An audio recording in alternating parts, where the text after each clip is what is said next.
Focus on Liberia uncovers and showcases the best of Liberia and shows.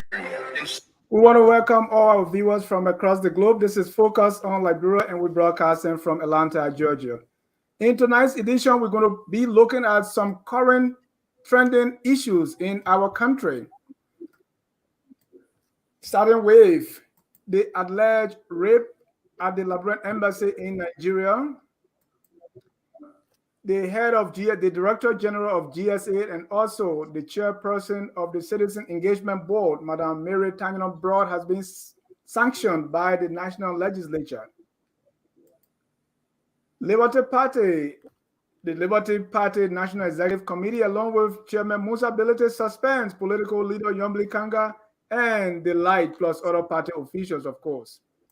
We'll be looking at some budget lines in the draft national budget, the 2022 national budget, and how that compared to the priorities of the CDC-led government. With me to discuss this, joining me from Monrovia is our chief political analyst, Mr. Wilmot Weti Kuni, who's now spending time in the pro-poll land. Mr. Kuni, welcome to Focus on Liberia. Thank you, Dennis. Happy to be here. Thank you so much. Also joining us from Monrovia is a change management expert, Madam Wade Powell. Wade, welcome to Focus on Liberia. Thank you, Dennis. Wade, your voice not strong. What happened? Can you hear me? Is this better? I can hear you. It's better now.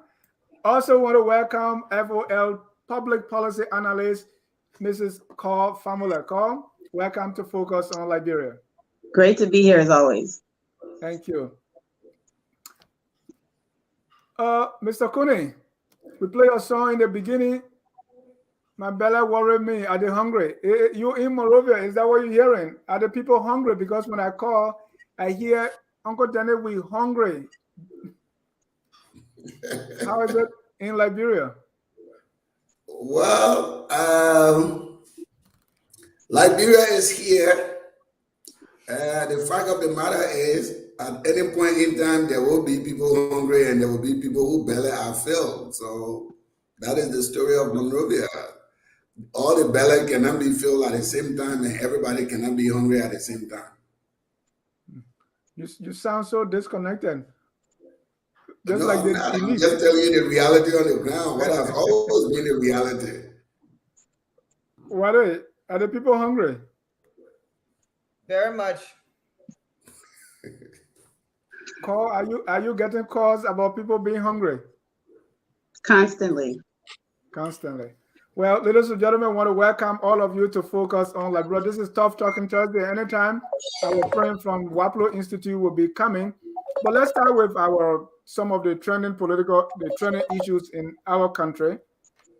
Starting with the report of alleged rape at the Liberian embassy in Nigeria.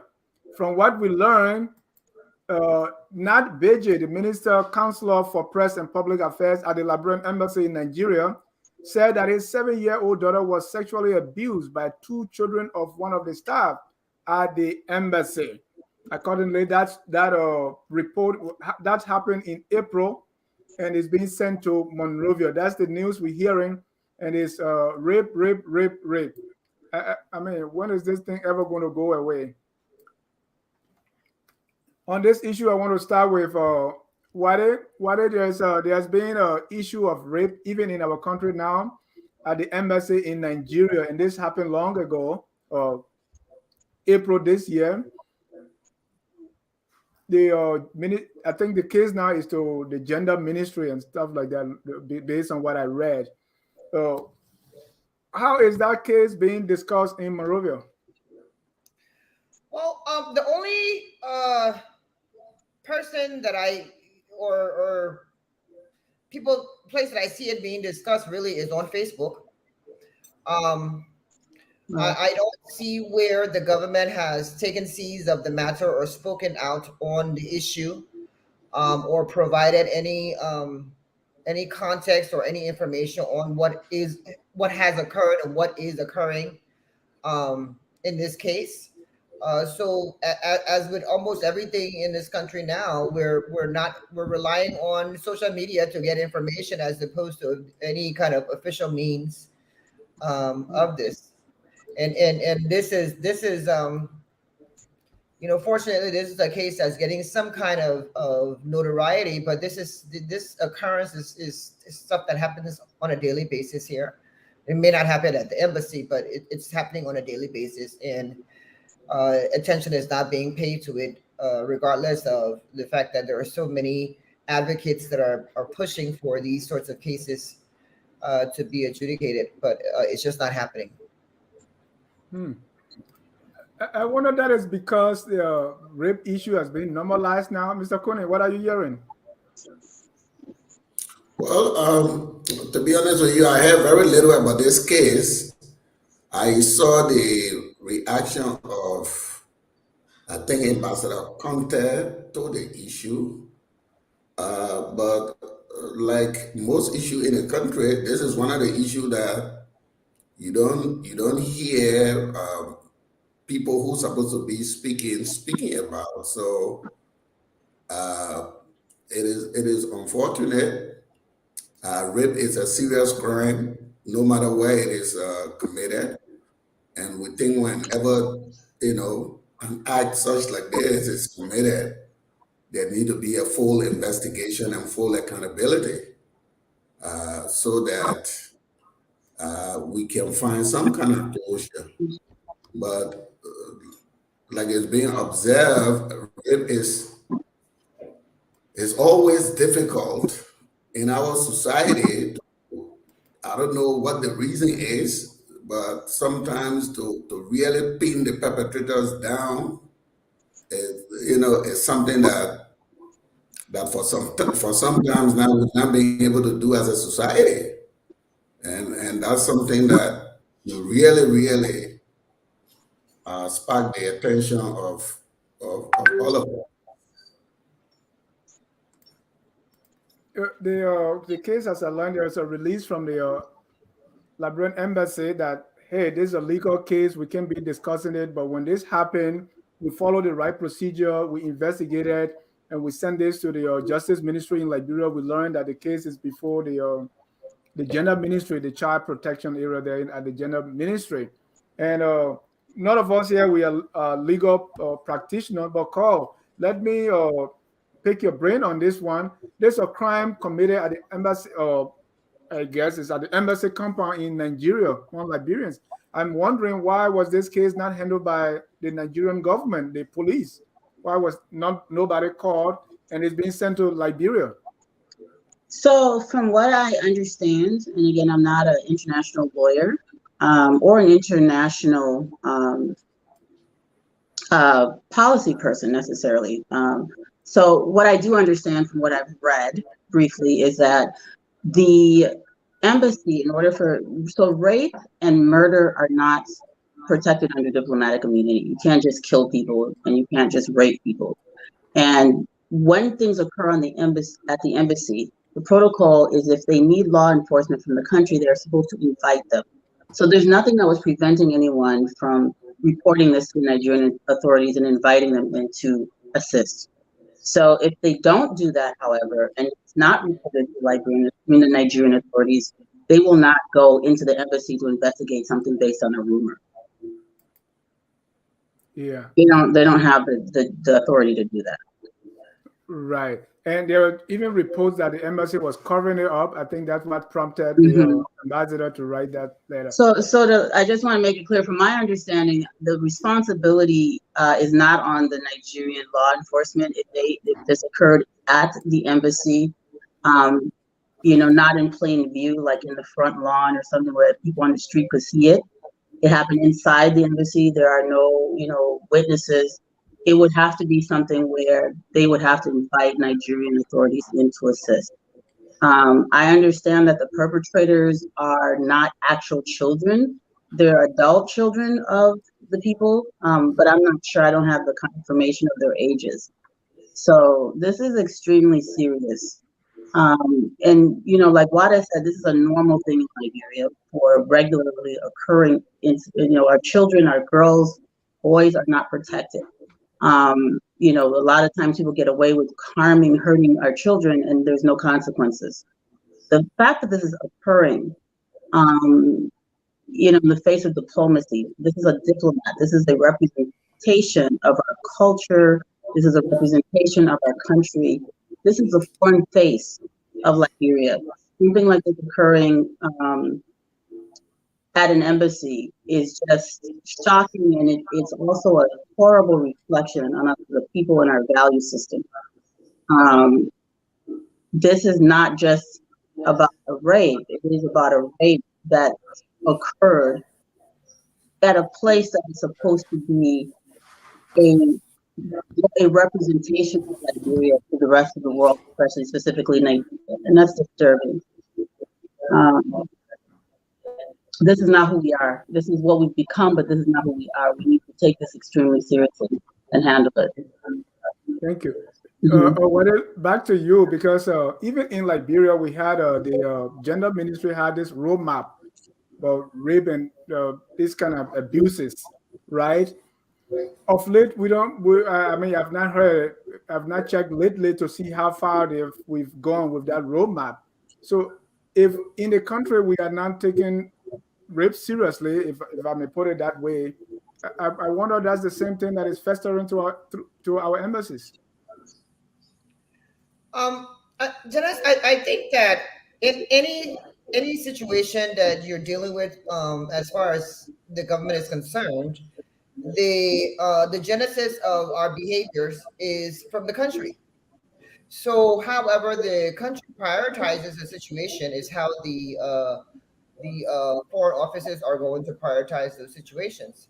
If the country is not prioritizing the investigation and prosecution of rape cases, then of course the embassies are not going to do that. They're going to follow suit.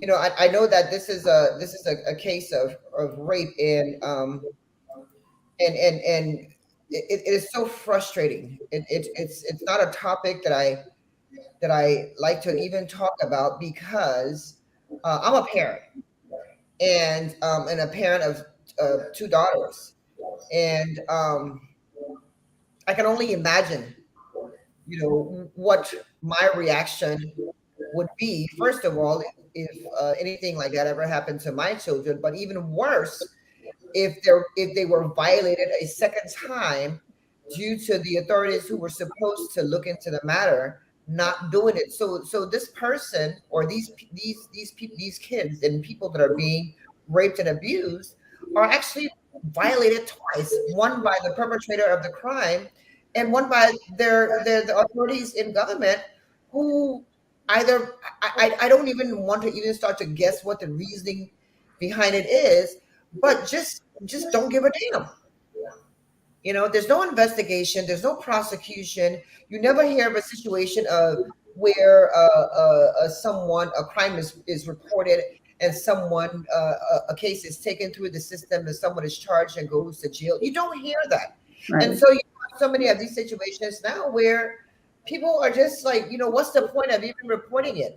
Yeah. And because society sees this happening, at the end of the day, if society does not see repercussions to its actions, there's nothing to stop them from committing these sorts of crime. You know. Thank you.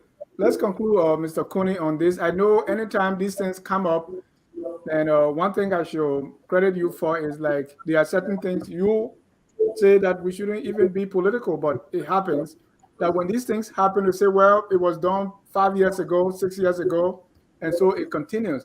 But what is the reflection on the government of the day when the cases of rape continue to happen over and over, and we don't see, as we say in Liberia, no head, no tail to these kind of crimes, and they continue.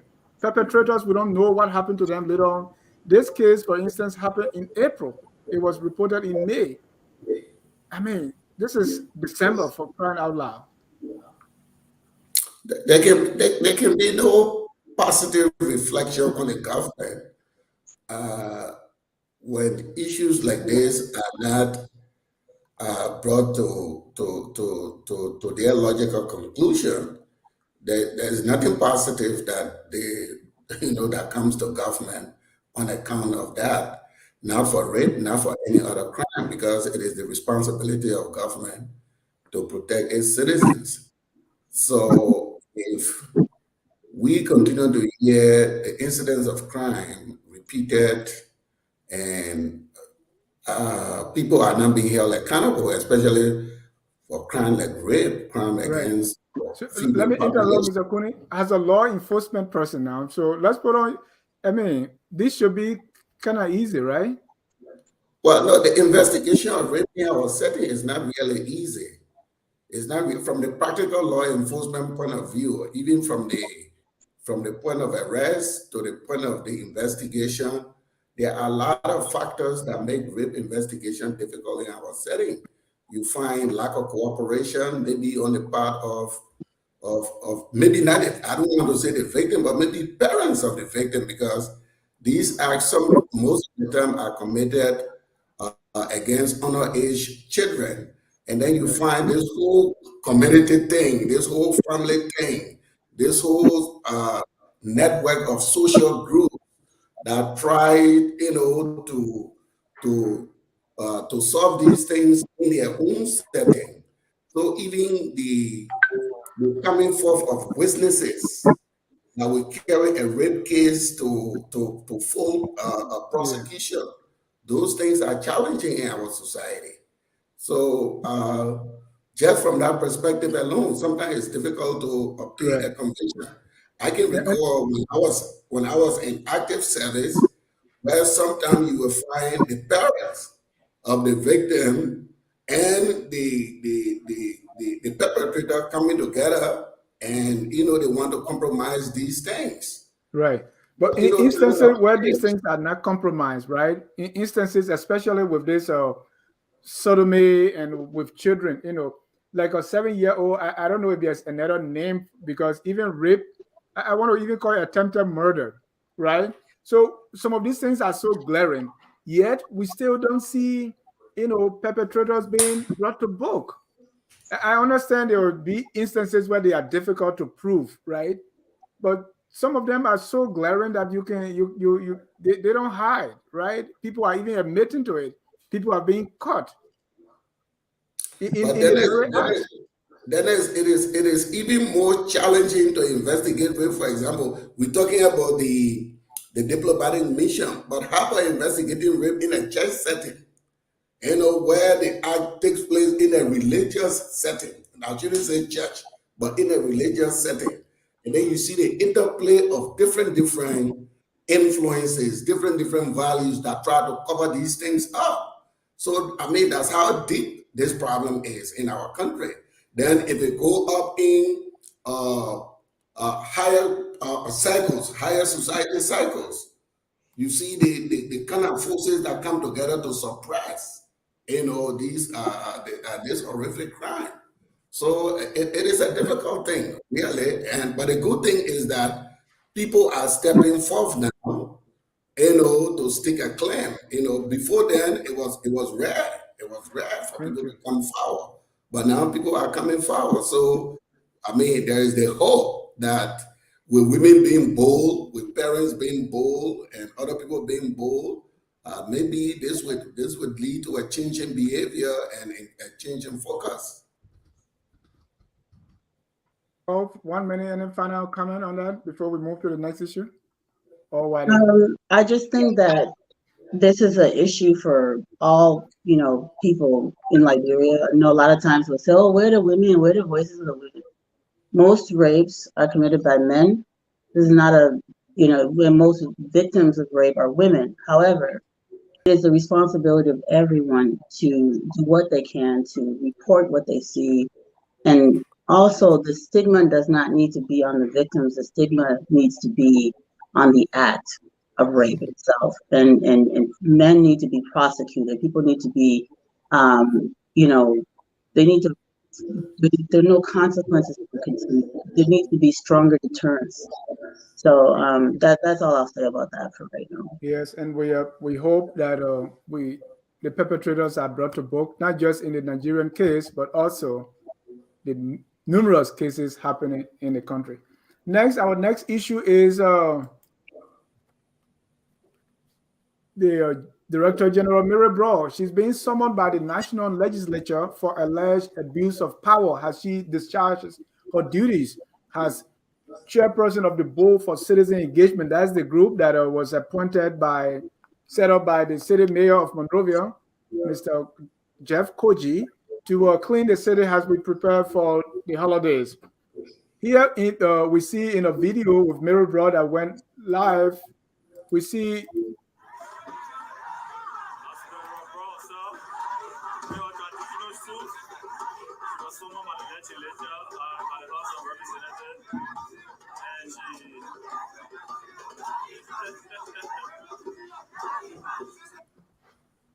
love or hate her, but you can't deny those dance moves were just great.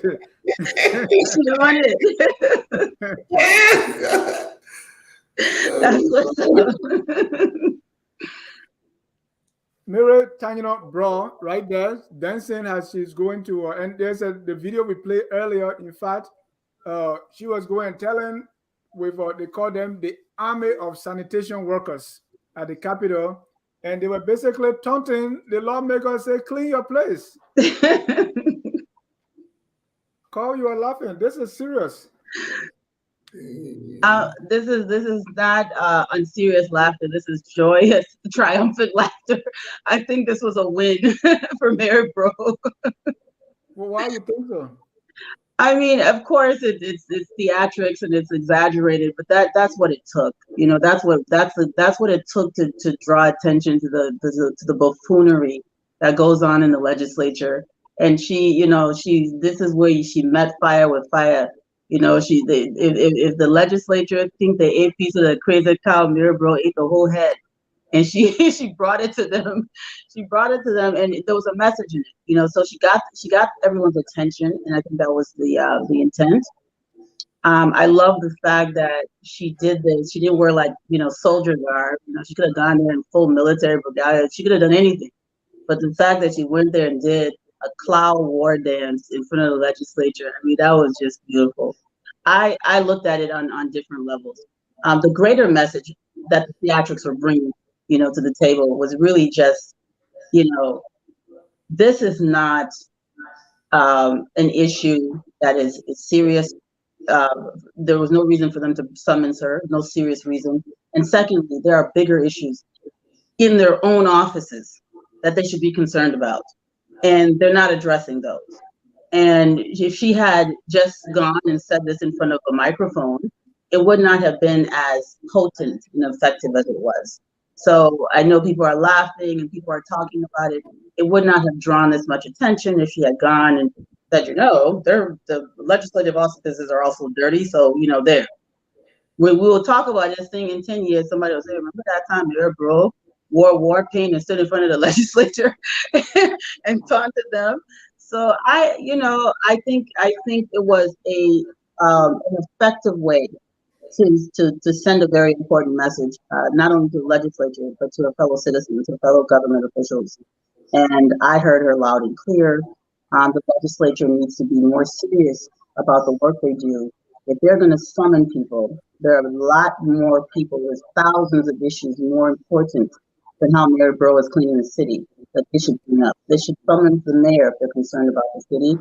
There's people committing rape. There's government officials being accused of theft. There are, private citizens, many, many things. Land issues are going on. Call the land commissioner. What is going on with these land issues? They're not serious. It's personal vendettas. They summon people over traffic accidents that they personally are involved in. I mean, it's absurd. I'm glad she did what she did. Whether this is a law enforcement issue, right? Because according to them, Mary Brough is taking the law in her own hands. She's beating people. She's burning down straws. She's handcuffing, sending people to jail for, not cleaning their areas. In fact, our next stop was going to be the house. Clean this place. I mean, we can use brute force to keep law and order. Mary Brough isn't she wrong for doing all this? And she should, rightly so, she should be summoned. Well, I want to unpack these two issues, right?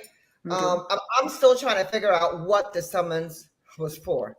Right, And because you say she's abusing her power. She's arresting people and she's doing all this.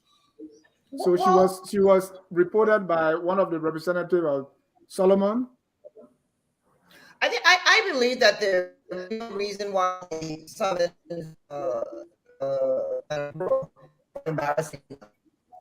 I don't think it has anything to do with the claiming. They embarrassed. She embarrassed them, and that's why they took the action that they took to try to embarrass her back. Now, having said that, I have been to the legislature. It's no lie. It is not a place that you want to go to, for example, and go to the restroom. It is not a place beyond the areas, the personal offices of the individual legislators and the general area where they have their sessions. The place is unkempt. It's a beautiful facility, but unfortunately, it's not maintained. It looks broken down. You have broken down chairs and furniture in the hallways of these places. People are just kind of hanging out there. It does not in any way represent, the seats of, our lawmakers, or what the seat of the lawmakers should look like. So was Mary Brewer right in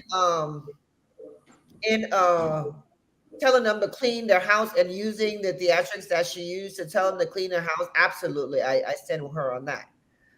Now, unpacking the second box, which is the one that you said that the lawmaker complained that she was beating people. Yeah.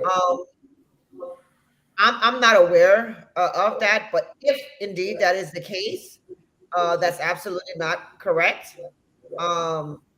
We have rules, we have laws, and when people break the rules and people break the laws, there are repercussions for the laws that are outlined, in our rules. You can't beat somebody for not cleaning their area, right?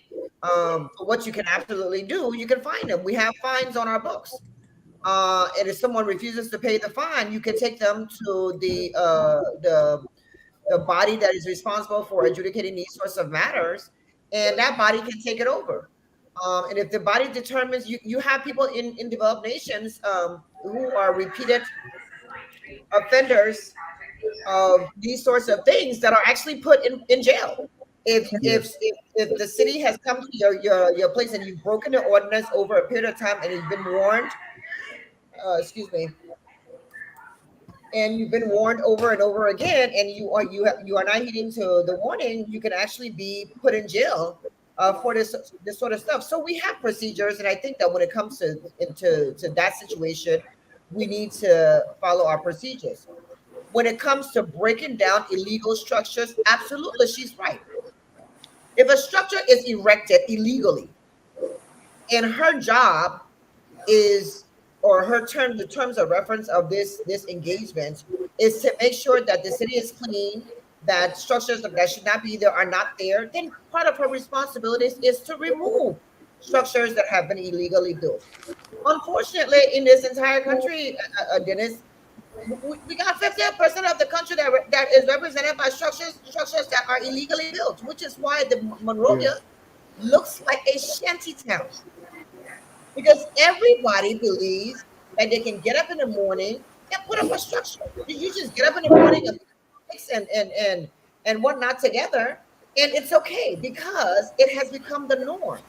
Well, at what point are people going to understand that it is not okay to put up illegal structures? And that if you put it up, it's going to get broken down, and it should get broken down. So on the issue of if it happened, beating people for committing this violation, I totally disagree with it. On the issue of telling the legislature to clean their house, I totally agree with it. On the issue of breaking down illegal structures, I totally agree with it. Thank you, Mr. Coney. Let me go to you. I mean, we've seen the action or heard or read the actions of Madame Mary brought before when it comes to cleaning, and that's why a lot of people in Monrovia love her, right, for doing this. But we can't continue to use this brute force. The other issue here is Major Koji, as you know, giving us this task to clean up. And according to the legislature, she's taking matters into her own hand. They invited her. Instead of appearing before plenary, she led the band of a sanitary army to go and turn them and say, clean your area. So Well, this appeared like a show. well, to be honest with you, first of all, the dance kind of appeal to my cultural instinct. I enjoy the music and the war dress and all of that. But then I mean, this is one of my non-political areas because no matter what you belong to, what institution you belong to, we all need a clean city. We need a sanitary city. You know, we are talking about inviting hundreds, maybe thousands of foreigners into our country, welcoming them to our country. And to be honest with you, I'm on the ground now. If you see some of the streets in our city, if you see the dirt, I mean, Center Street. I was walking UN Drive. Center Street is practically a trash field. The days are covering even the cemeteries in Center Street. So, I mean, the situation is so severe. And one would think that it needs some kind of drastic action, you know, for us to return to some level of sanitary conditions in Monrovia. But like uh, what I observe is that some of the steps that are taken both by the city government and maybe by our government are these haphazard steps. They are not sustained. We remember the clearing of Waterside. What happened? The people returned to Waterside. The entire Waterside market is now moving from Waterside to Broad Street. So I'm asking myself, if you have a guess, I mean, what is the Monrovia downtown that you're going to carry that guess? The entire Water Street market is leaving from Waterside. They've come to Ashmore Street now. The market is moving towards Broad Street. We need to take the actions to clean the city, need to be sustained. It can be off and on, off and on. Like what Weddy said, they have laws, they have city ordinances for these things. First of all, we shouldn't sit there for these structures to be constructed, completed, people move in, then we try to evict the people. We should be vigilant at all times, you know, to get rid of these structures. And if we remove marketeers from a particular place, the effort should be sustained so that they do not return. But what we have in the system is that we move them today, they come back tomorrow. It becomes that talk of war. And so it looked like even the people, they say, well, the people are not serious. They're taking off from here today, you know, maybe after 2 days we will go back. Look at the real market situation. You know, the sellers are still fighting to go there. There is no sustained effort to clean the city. There is no sustained effort to enforce these ordinances, these mandates that will keep people in check. And that's the problem we face.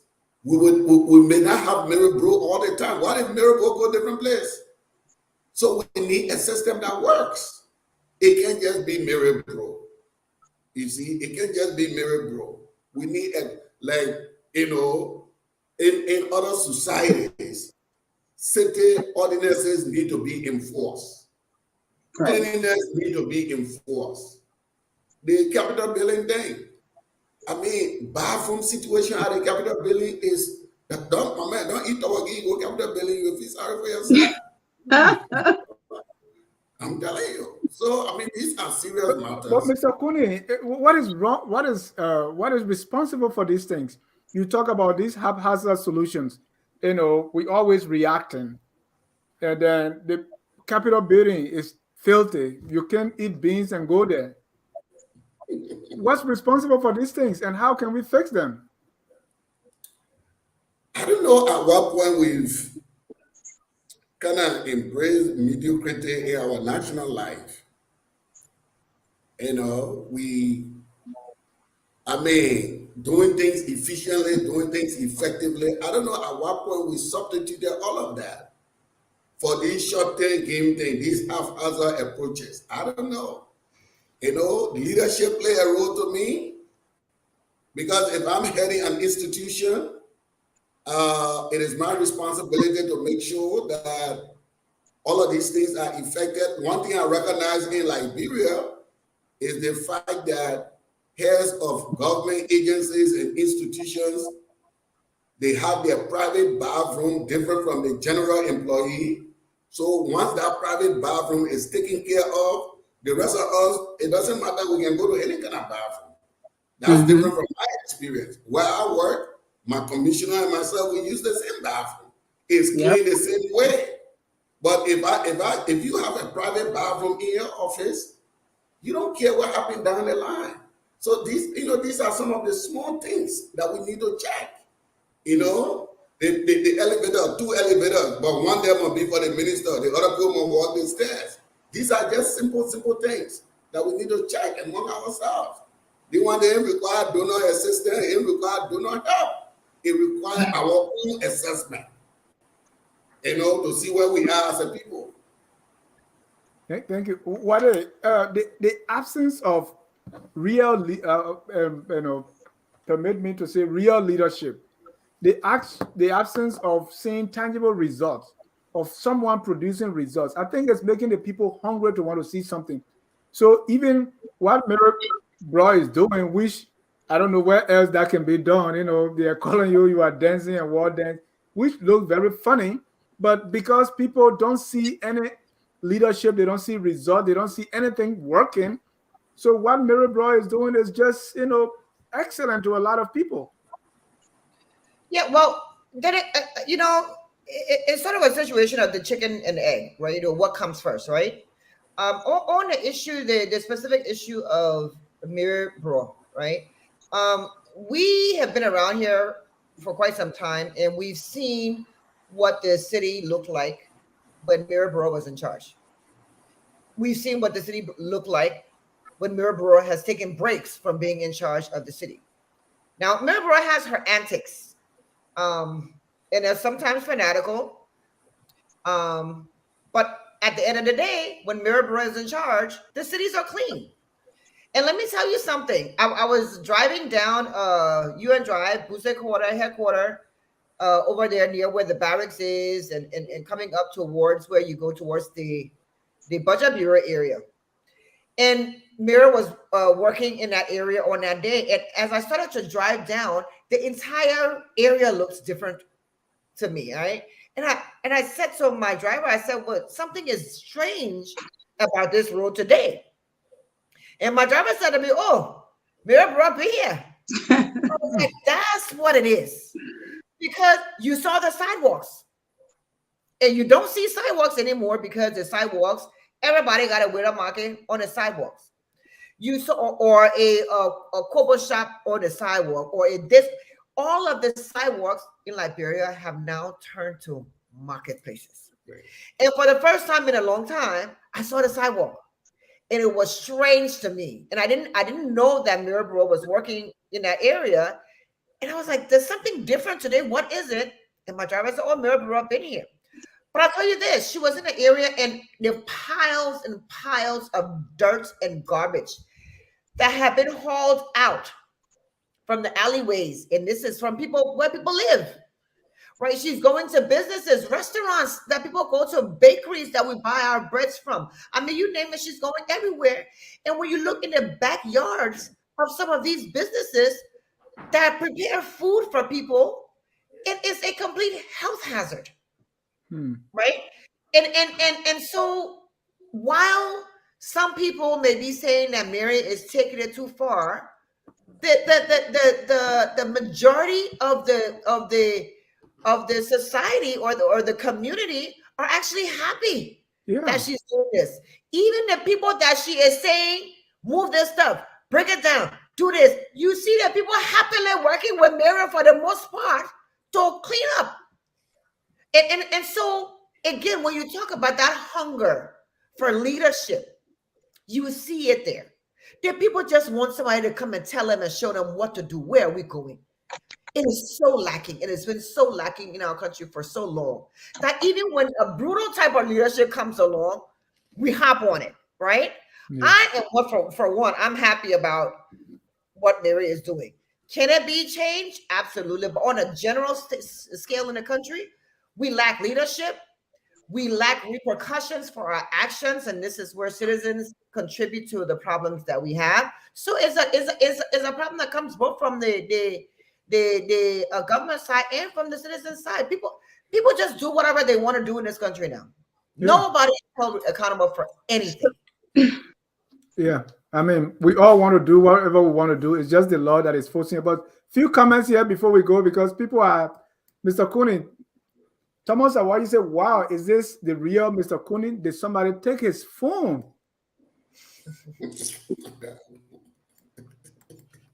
Miriam Roberts, wow, that old man saying the truth tonight. Jesus Christ. Mr. Kunin, you have consistently said these things. Why are they surprised? Well, people don't listen to me. I said there are certain topics that are off politics for me. So if I'm discussing issues not within the political context, then maybe they are surprised. But you just need to listen to me a little bit more. There are certain issues that I think we Liberians need to come together no matter what party we belong to. So. Yeah. And in fact, Mary Bro is doing a great job. It is a blessing to have her. That's a comment from May God Sila. So there's I see many positive comments about Mary Bro. And the whole question that, hey, there are other things being committed and the legislators are now inviting someone. Stephen Johnson said the city was dirty and Koji was never invited. Mm-hmm. The other part of it, I'm coming to call, talking about, so this whole idea of bringing Mary Bro back, in the role of a committee chair to clean the cities. Basically, is Koji kind of throwing his hands up and say, Mom Mary, come and help? I can't do this. I mean, I don't know what is going on in Koji's head or in his office. But I know that he failed. He failed miserably. He's not, a city mayor is a manager of a massive, complex organization. To be a mayor is not just about cleaning the city, even though, Madam Bro is very good at that. One thing that she did well when she was mayor was she knew her shortcomings and she brought people in to do work that she wasn't able to do. And what she was able to do, she did herself. This whole idea that it's strange for Mayor Bro to be bulldozing communities. I lived in New York when I first graduated from university, and Rudy Giuliani was mayor in the 90s. When I said I was going to New York, my whole family had a stroke. Everybody, oh my God, New York is. Listen, when Rudy Giuliani, that's how everybody knows who he is. He beat people. He had a whole army of thugs, of we used to call them RoboCops. They'd come in the full riot gear. And when they entered a community, they didn't just beat people and bust things up. They arrested everybody. They have these bands in New York called Paddy Wagon. And they would put whole communities in handcuffs and haul them off to jail. There's no exaggeration. They would literally jail you. And in America, they jail you. That's a record. You talk about deterrent. You get arrested, you get fingerprinted, you go to jail. People know about this for time. I think 10 years or something like that stays on your record if it's not very serious crime. But vagrancy, public vagrancy, putting up the same thing used to be vendors passing around no license, just selling things in the street. New York is a diverse place. People come from all over the world. They bring their habits with them. These people got arrested. This thing went on, and when they realized they were going to go to jail, or some crazy police officer was going to hit them in the head, they stopped. Because Rudy Giuliani came in with his mafia mentality, New York City is safe to this. One of the safest cities in the world. Safer than Atlanta here in Georgia. Much safer. And it's because there was a man who violated human rights blatantly. Mary Burrow isn't even doing a fraction of what Rudy Giuliani did. He didn't even go to America. But the reason I'm using America as an example is because everybody likes to use America as an example for doing good things. Well, America brutalized citizens. New York City, and the mayor told people, if you're not able to afford to keep the area clean, you somewhere else, get out of our city, you don't belong here. There was a mass exodus of poor people from New York in the 90s because they could not afford to live there. So this, thing about everybody's supposed to have a right to do anything you want to do, your rights end where my rights begin. And so if being filthy is comfortable for you, but it's a hazard to me, you're not allowed to be filthy. So your rights end when other people's rights begin. You cannot live in a society and things like this just be excused. It is criminal things that cause health issues for other people's children. Like, defecating in bags and throwing it over people's fences and stuff like that. So the issue with Mayor Burrow being the bulldozer to clean up, okay, great. But we also need to make sure that we have city planning and city management. There needs to be a regular system of trash collection. There need to be regular random inspections going on. There need to be, police officers need to be aware that if somebody sets up something somewhere it's not supposed to be, that they themselves, the officers can enforce the law. It doesn't have to be an occasional event. It should be ongoing, consistent enforcement. That's one of the problems that Liberia has. Even traffic enforcement is seasonal. Things are supposed to be consistent. Anytime you see a crime, you should enforce the law. It is not something that is a season for it. Thank you. You're welcome. We're going to be right back after this short break. When we come back, Mr. Kuni, you want to say something? No, I'm totally agreement. All right. When we come back, we're going to go to the issue of the Liberty Party. Liberty Party, there are some big people in Liberty Party. The chairman said they're not paying their dues, so they're being suspended. That story when we come back. At Focus on Liberia, we discuss everything Liberia, from education to politics, arts and culture, entertainment, agriculture, history, religion, family, and technology. Focus on Liberia uncovers and showcases the best of Liberia and shows the world the truth about Liberia. We educate, elevate, and promote all things Liberia. We conduct interviews, panel discussions, debates, and more. Tune in to Focus on Liberia on Facebook and YouTube and be a part of the stories that make up the news. This is Focus on Liberia, and I am Dennis Ja.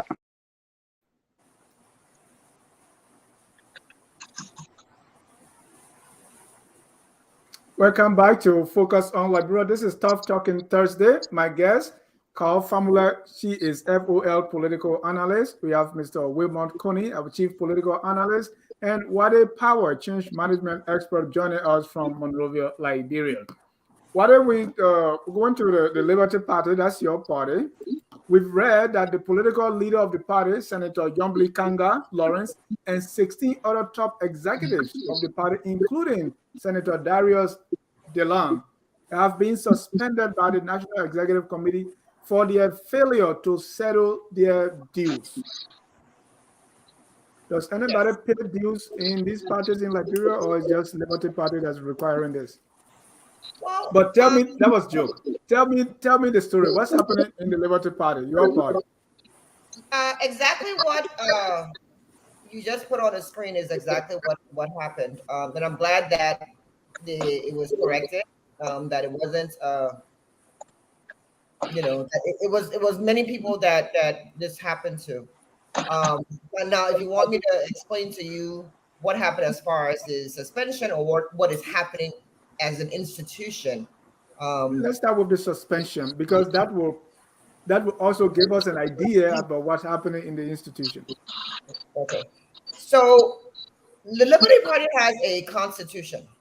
And I know there's been a lot of wahala over the Liberty Party Constitution in the last several months. However, this provision of the Liberty Party Constitution was not changed. It was in the last Constitution, the Constitution before that, and it's in this one. So it's been a provision in the Liberty Party Constitution from its inception. But as with everything in Liberia, we have this lackadaisical attitude towards commitments that we make. Okay, I thought you wanted to say enforcement. Towards obligations of an organization that we are a part of, and towards enforcement of the rules. We just finished talking about the whole situation of the child being raped or children being raped, and the situation of the city mayor and the city not being cleaned and whatnot. And so you ask yourself, yes, this is happening, but what is the root cause? The root cause of a lot of these situations is that people are not following rules that either they have set for themselves or that has been set at the national level that citizens must follow. And so we have become accustomed, once again, to doing whatever we want to do, whenever we want to do it, however we feel like doing it, because there's no repercussions. You asked a question at the top of this segment, do any political parties pays due, or is it just Liberty Party? And it's a very valid question, because I honestly don't know of any other political party that's actually requiring their executives to live up to their obligations as per their constitution. However, I don't measure my party by what any other party is doing. I would hope that some of the changes that we're making in the Liberty Party will at some point down the line be a beacon for other political parties to follow. But I'm not going to say that because it's not happening the right way in one political party that I'm not going to do it in mine. Liberty Party has embarked on an entire institutionalization of the party. Part of that is making sure that the officers that are elected are not elected for show. We're elected to do the party's work. And if you don't think that that is a role that you can fill, then you should either step aside and let other people come in who can fill it and not fill a role because of political reasons, or you will be put aside as per the Constitution. In the specific instance of the suspensions that just happened, the suspensions of the 17 individuals or leadership in the party, our Constitution states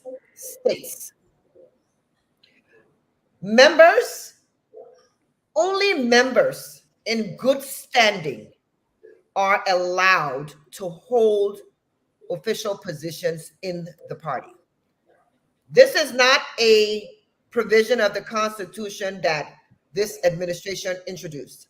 It's always been there. The Constitution also says that members who are not in good standing and who hold office shall be suspended until the time that they shall bring their account or their membership to good standing. The Constitution also says that members shall be given 90 days after the suspension to remedy this situation, at which time, if they choose not to remedy the situation, they shall be expelled from their position. Now, by virtue of that, the remedy for this situation is built into that clause. So if any one of those 17 people were to come today or tomorrow and pay their dues, the suspension is automatically lifted. So the issue is not about paying dues.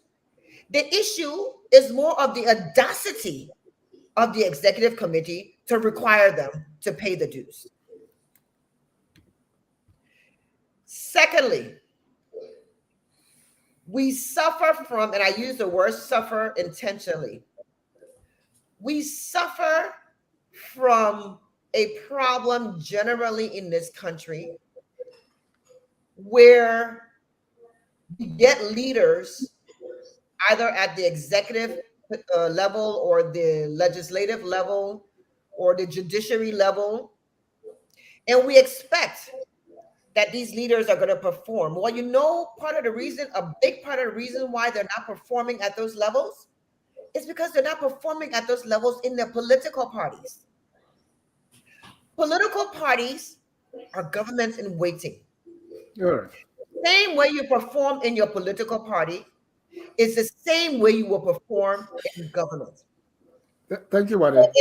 So if you decide not to pay your dues in your political party, you will decide to break the laws when you get to the higher level, when you actually have state power. Thank you. The actions that were taken by the officials in the Liberty Party was constitutional. Everybody was reminded, due process was given, and people chose not to fulfill the obligation. And so we essentially evoked the Constitution. Thank you. And I have a question for that, because I know these things exist and in the Constitution. My question will be, why are they being enforced now? But let me put a list of those that were suspended, and I will ask you a question. Those suspended include, besides the political leader, George Gebu, Romeo Cocker, Eugene Tarr, Augustine Yomi, Daniel Sando, Edith Gonglo Ware, Liba Allen, Jacob Smith, Nathaniel Barnes, Augustus Cocker, Augustine Frederick, Senator Abraham Dillon, and we have Senator Steve Zago, Senator Kepi, Hans Bachu. Tell me, these are people that you believe can afford to pay their dues. Why is this this suspension being enforced now? These people, as we read, have not paid their dues for so long. And why would anybody not think that this is somehow political or some witch hunting? Because we have seen how the chairman and a lot of the people in the list have disagreed fundamentally on the issues. What allay the fears of the people out there that this is not political witch hunting? So you see when it finally ends up in the public, there's a whole backstory to it. You see that final list of people that got suspended? It was not the original list of people that were in default. The list of people that were in default with their dues was probably about 75% of the officials. The difference is when we sent out the reminders to everyone to say, pay your dues. People paid. Some people came and paid their dues. And so they were removed from the list. The people that chose not to pay their dues, and we've heard in different corridors that the reason why they have refused to pay their dues is because by them doing that, it would be lending legitimacy to the current leadership of the NAC. And so they decided not to pay their dues. And listen, Dennis, you can compare this, for example, ask this same question. We have our friend, our current administration at the national level, for example, right? That whenever people ask them, but why is this not working? They say, but why you asking me now?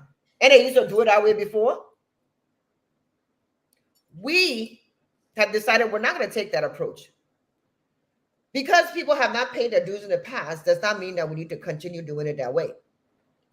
Because people have not attended meetings as per the Constitution for their positions, does not mean we have to continue accepting that. because people are not contributing. And let me tell you, this very same constitution also says that if there is a member or an official, for example, who is hardworking, right? Who is committed to the institution. You do have some people, for example, at the county levels who may not be in a position, excuse me, to pay the dues monetary. But if this is somebody that is committed to the party, and you see them working and all of that, the same constitution says that a waiver could be granted to these people. But it's based on your commitment to the institution and how you show it. Wait, my last question to you before I go to the other panelists. What is LP membership? How much is this due? And who grants this waiver based on your work? Well, the dues are set, and by the way, these dues were set in 2020, before we even took over, the current administration took over. The dues are different depending on the office that you hold. So executive committee members pay a different amount. Advisory committee members pay a different amount. The county executives pay different. Legislators pay different. How the much? Political leader pays different. Okay, so the political leader is $1,500 a month. The national chairman is $1,000 a month. Liberian dollar or US? My man, I'm talking serious now. You're talking about Liberian dollar. What do we do with $1,500 Liberian dollar a month? Okay. United States dollars. Okay. The advisory council members is $100 a month, and the chair of the advisory council is $200 a month. The executive committee members is $50 a month. The legislative caucus members, I believe, is $500 a month. The county executives, I believe, is $15 a month. The general membership across Liberty Party, I believe, is about 35 cents a month. So there are different amounts for each one, for the dues for each category. My last question was the waiver. You said based on your work, a waiver can be granted. Who grants that? The National Executive Committee, which is the National Executive Committee, is the highest decision-making body in the party outside of National Convention or Special National Convention. Thank you. And it is an administrative body that makes all of these decisions in the day-to-day affairs of the party. This is tough talking. Let me bring in Mr. Cooney. And before that, let me put on the constitutional provision of the Liberty Party that we see. Members who are not in good standing, that is, members who are not in good standing shall not be allowed to hold any office within the party. And if such member holds a position in the party, elected or appointed, he or she shall be suspended from the office by the NEC until he or she shall have resumed the status of member in good standing. If after 3 months such member is still delinquent, he or she shall be permanently removed from the office and may also be expelled from the office. That is from Article 9, Section 7 of the Liberty Party Constitution. Mr. Cooney, the Liberty Party is setting some good examples here. What's your take? Brilliant. Very wonderful. But, you know, I knew the ball was coming. wranglings in political institutions are normal. You know, people got different views. People react to issues differently. And so for me, it is not a strange development. What is strange for me, however, is the fact that whenever there is disagreement in the opposition, either in one of the parties or maybe in the CPP, is the kind of language, the kind of discourse that they use on one another. You know, they call one another criminals, they call one another looters, they call one another killers. So for me, the point is, why will a group of individuals who know themselves to be criminals and killers and looters, why are they coming together? What is the motive that is putting them together for which they want to take the leadership of our country? You in the top leadership of an opposition political party. You referring to your colleague as a criminal. You referring to your colleague as a looter. You referring to your colleague as a killer. The Liberian people are asking, why are these group of criminals, killers, and looters coming together? For what purpose? Should we defer our leadership to them? What we hear is not a disagreement on the issues. Nobody is arguing the constitutional provision that is being presented here. Nobody is arguing the basis for suspension. But they are telling us that, they are criminals in their leadership. They are looters in their leadership. So for me, I think this is a tragedy for an opposition that's supposed to be a government in waiting to characterize itself as a bunch of criminals, bunch of looters, and you expect the Liberian people to give you power tomorrow, is something that is stunning. And then you want to seek the leadership, you got all these deadbeat situations. You're not paying party headquarters due. You're not adhering to your own constitution. You're not even showing minimum desire to resolve your own party conflicts. And you say you are a leader. You can resolve the conflict in the country. You can do everything better. Where is the alternative? And this is what has reinforced my view that 2023, we are going to a first round victory. Yeah, okay, you can hold your head. That's what you will do. Hold your head. But these are serious questions. I can't allow looters, criminals, all of these serious accusations. No issue being discussed here. No challenge to the Constitution. To say, look, you're wrong on the Constitution, but look, you're criminal. I regret that why I support you. Are you really serious in a serious country? And you are referring to Senator Dillon Collins saying this to Chairman Billity. Call names. This tough talking Thursday. Go ahead, Mr. Cooney. My man, the thing is clear. Dillon called Billity criminal. Alexander Comey called Joseph Boakai, suggested that Boakai just there to take pay, he benefit from government leverages. ANC calling Benani Ure killer. And these are the people. Right. These are the people that we want to give our government to. Thank you. I think disagreement is necessary. So they are disagreeing and using all the emotional languages. But let me go to you. No, Dennis, you're not going to get away with that. The disagreement is not party issue. It's not what the disagreement about.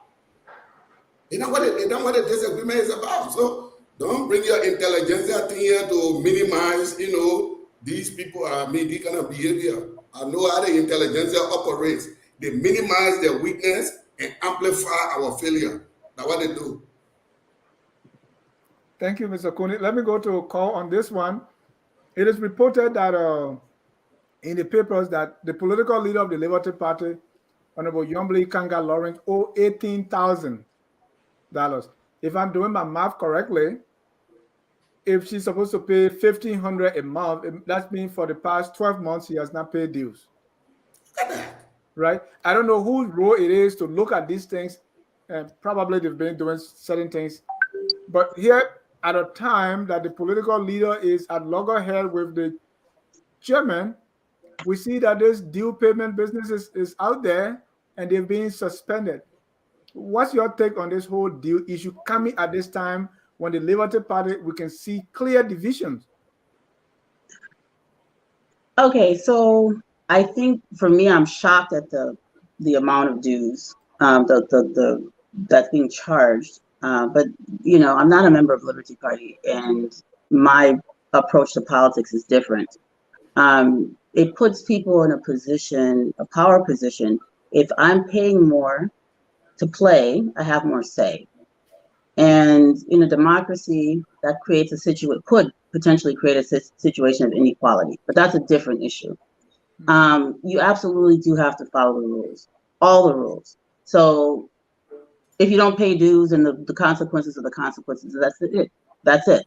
There's no argument there. However, I do agree with Cooney that sometimes these things are done very publicly and disgracefully, and it weighs down on the entire opposition. I didn't know the details. I'm glad Wade was able to explain it, because I've been hearing stuff that wasn't as clear and concise as what she presented.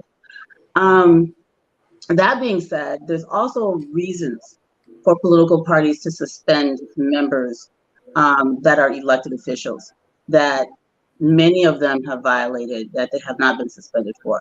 I would prefer to see people be suspended for misconduct that is in the sense of not, voting in a way that is in line with party ideology. I think that would send be a more effective and more powerful use of the rules. The dues issue, I don't know what attempts were made to collect those dues.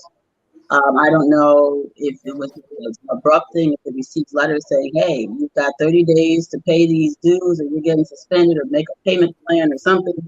I don't know. So like I said, if it is in the Constitution and that's the rules, however they execute those rules is on them, and that's their right and that's their party. But yeah, if Unity Party, Liberty Party, CDC, ANC, anyone that has lawmakers that are carrying their party logo, that are voting stupidly in the House and Senate, if they would summons those people to party headquarters and say, hey, or just go to the House and meet with all of your party members and say, why did you vote in support of this ridiculous whatever it is? I think it would hold them more accountable. I think this is a good start. And I hope that going forward, we see more of this, with political parties putting people's feet to the fire as far as what their expectations of them are. Thank you. And I'm coming to you, Wade, as a member of the dues, and Cole struck a very important point that if we are doing this dues, when I heard that a political leader is paying $1,500, I'm saying, now I see where our money is going. Now, look at a political leader. So it means to be a political leader, you in the Liberty Party, you should be relatively wealthy. So my cousin Stanley Carter, who is in Greenville, probably cannot really aspire to be a political leader of the party because he doesn't have that money to pay. That's one. And two, I mean, if I pay more money than you, I'm paying $1,500, you're paying 35 cents. When we go to a meeting, I mean, how dare you not vote the way I want it? Yeah, so 35 cents and 50, the gap is just too much. And another point is if people... Well, that 35 cents is for general membership. Those are just any Liberty Party member. Those are not people that go to a meeting and vote. Okay. Right. I mean, okay, the voting part, you're talking about the voting part, but those are members. They are not just members, right? They should all have equal rights to the party, right? Not so? No. I was correcting what you said when you said someone who's paying 35 cents is sitting at the table with someone who is paying $100. There, it's not equal. I'm saying to you, 35. There's no one that is on the leadership of the Liberty Party that is paying 35 cents. That's the general member dues. Yeah, I get that. I'm just saying, the disparity, even though, well, they can afford and so they are paying that. I'm saying, I don't know how strong their voice will be in the party. If I'm paying 35 cents and you are paying $1,500 a month. Oh, the voice is very strong. And let me tell you, for example, how the voice is strong. When you have decision making at the county level or at the district level, the people that are participating in those votes are members at the county or the district level. So when they're choosing their leaders in the counties, for example, or when they're voting on an issue in the county, it's not being voted on by people in Monrovia or in another county. It's being voted on by the people at the county and district level. Okay. So in any organization, Dennis, there are levels. And as you well know, I'm pretty sure you know what the political party structure is in Liberia. But what I want to say is the issue. Let me add this piece. Let me add this piece before you say it, because Another point is other things that are going on in the party. Take for instance when Forgive me, the rain is raining very heavily here. oh, okay, it's all right. I'm saying other things that people should be suspended for, like Yes. legislators voting their own way, right? Like the removal of Kabina Janet, and we were saying, I think it was ANC chair Alexander Cummings, or political leader, was saying, well, these people go in the house and they do their own thing. Like the political leaders or these parties are basically powerless when it comes to how their lawmakers behave in the house. Mhm. But I money issue takes priority over this kind of vote. Is that the case? Yeah, so I am completely in agreement with that. One of the things that we have been discussing over a period of time, and I believe that this is it needs to be a national effort, because this is something that needs to be addressed under the elections law. And we what we are saying is that when a person wins a ticket under a party's umbrella, and that person does not is not party aligned or is in the legislature doing whatever they want to do, the law should enable that party to take that seat from that person. Unfortunately, that's not how our law is in Liberia. The seat, even though it's won by the person under the party does not own the seat. So these are issues that we need to look at. Fundamental issues. It's not just at the political party level. These are issues that we need to look at our elections, in our elections law, and we intend to do that.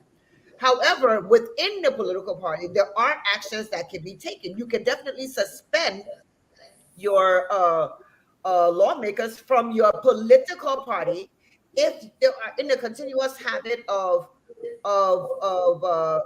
misbehaving or voting against the party's mandate. But in order to do some of those things, you also have to have a functioning political party that has developed what its mandates are, that has a structure in place to develop what its positions are when it comes to national issues. So it's a weighted thing, but I'm absolutely 100% for it.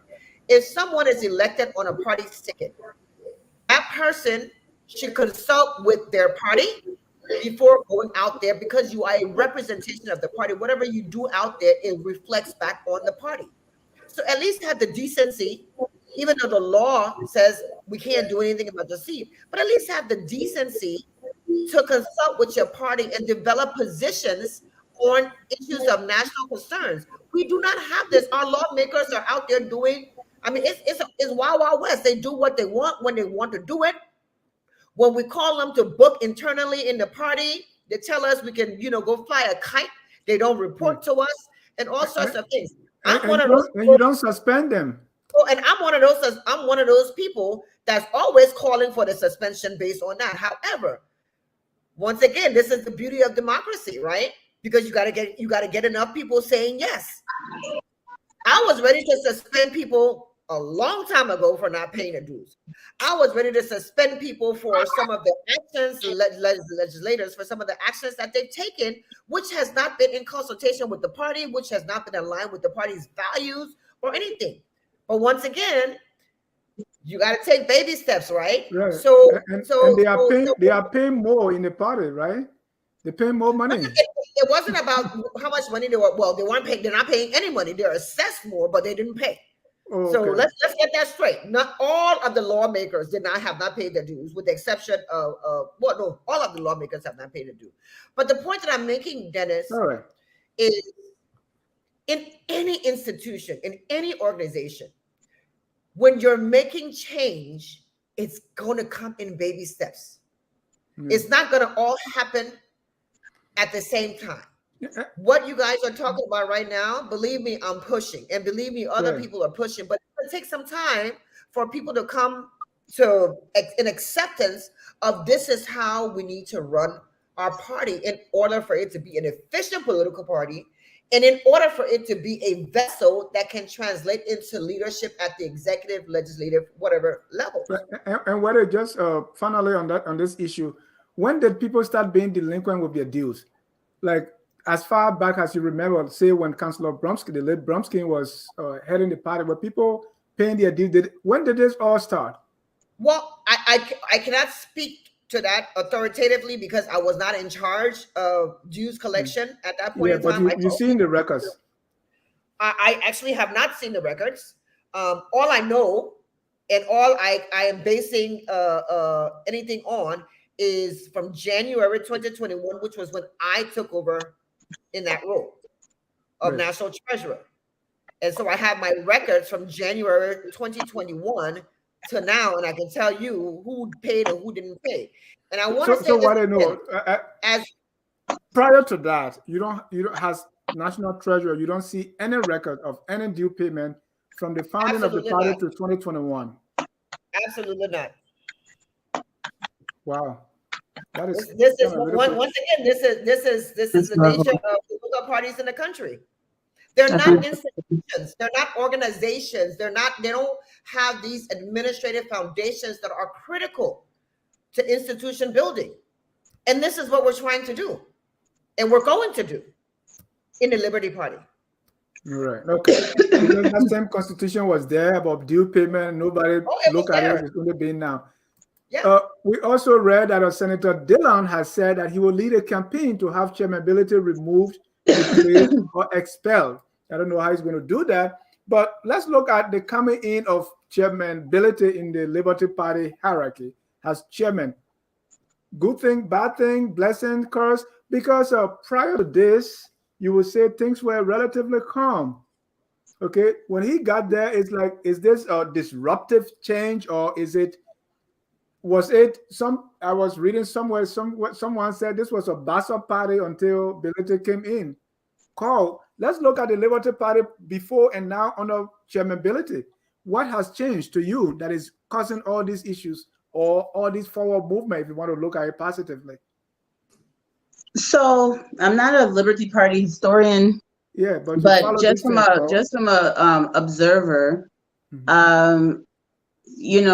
before, no one would have dared to suspend Councilor Brumskin, in my opinion. It didn't seem like that would be an option. It would be like ANC suspending Cummings, or, Unity Party has suspended, very powerful people and removed very powerful people in the party, but it's an older institution. Brumskin, may his soul rest in peace, his passing, I think, in some ways, is Liberty Party could have dissolved. It could have just gone to the wayside. But I think part of keeping his legacy alive, and maybe, following in the steps of what Unity Party did when Dr. Kessley passed, which is to carry the institution forward based on ideology, structure, rules, processes, building an institution that carries the legacy of his vision for Liberia. That's what we did with Unity Party. Most of us, I think, are trying to carry the torch for Dr. Kessley's vision. And if they're able to do so successfully, which it looks like, that should be where, they're headed, there's going to be some growing pains and some rambling. People are not used to this. People are used to heading political parties. If you're the political leader, if you're the standard bearer, whatever the case is, you have absolute power. And the way people look at political organizations is inappropriate. Institution before individual is how it's supposed to be. Ideology before individual. If you don't agree with the ideology of the party, you shouldn't be in the party. Right? And now you have political parties in Liberia, like my own party, UP. Many of the members of my party have forgotten what the vision is, and they follow individuals. This is culturally a thing that happens in Liberia. So there's a lot of work, I think, that Liberty Party visionaries and leaders have to do. And I look forward to see if anybody can straighten the thing out. If anybody can mitigate the growing pains of change, it's someone who's a professional change agent. So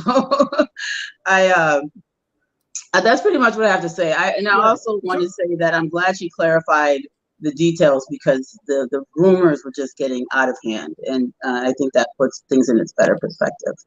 So how do you look at Musa's ability at the head of the Liberty Party? On a personal level, I love Musa. Let me tell you. But is he a blessing or a curse to the party? Musa is a double-edged sword. Musa Bilate is one of the most naturally charismatic human beings that I've had the pleasure of meeting. When I say naturally charismatic, it's just those people that you meet them, they look you in the eye, they know how to talk to you. You know, Musa can sell sand to, to Alibaba in the desert. That's how he looking. So if I had a company, I needed a top salesperson, somebody to market my company, at the person I would send. So that part of it is an asset. That part of it is an absolute asset to any company, to any organization. However, Musa comes with this other baggage. There's Musa Bilate, what he did at LFA, Musa is this, So there's a lot of controversy surrounding his name. I think he's masterfully overcoming a lot of that controversy. But, like I said, politics also has to do with personal relationships and being able to interact with people and win people over, right? If you have a repelling personality, if you have a dry personality, if you're a flatliner, you don't have any kind of charisma, you're not as much, you cannot be the front face of the party because you're not going to be attracting people, you're going to be repelling them. So every political party needs those kinds of charismatic magnet personalities that draw people in. And I think that part of it is an absolute asset. Thank you. Mr. Kone, besides the one round theory,